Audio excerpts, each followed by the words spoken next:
پر سترګو د پردو راتلل هغه ناروغي چې وروستیو کلونو کې ډیری افغان وګړي ورسره لاس او ګریوان دي. تازه د بشري ټولنې لپاره د سعادت مؤسسې شمال ختیځ زون کې د هغو ناروغانو وړیا درملنه پیل کړې چې په سترګو یې پردې دي او یا هم بینایي ستونزې لري.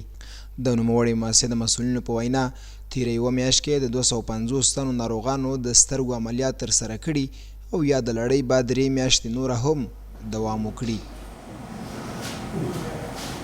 مریضایی که فعلا ما در پلان داریم 500 مریض است که 3 ماه در بر میگیره بخیر پروسه ازی و دیگر در بخش پالوی ازی مریضا تمام مریضا رایگان است به خاطر مریضای زون شمال شرق هستند و با وجودی که این عملیات ها صورت میگیره یک ترنینگ به خاطر دکترای جوان ما هستند و دیگر قبلا ما به حدود 1100 مریض چشم دیگر هم قبلا عملیات نموده بودیم که کتی پروسه ما 500 دیگر هم انشاءالله در پلان است که بخیر عملیات شد.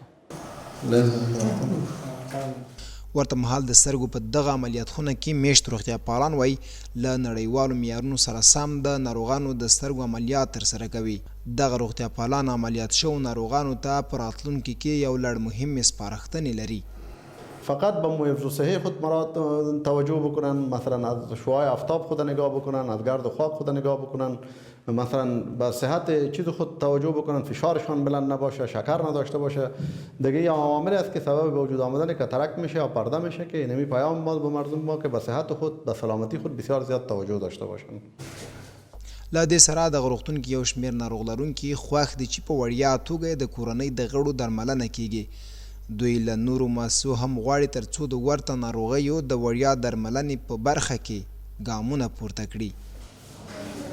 کاملا خوش هستم که یک مؤسسه خیریه بوده همکاری میکرد، هیچ از پیش من نکردم امتیازات نکردم پیسه خواسته، هیچ مشکل نداره، خوب است و بسیار راضی هستیم از این پروسه.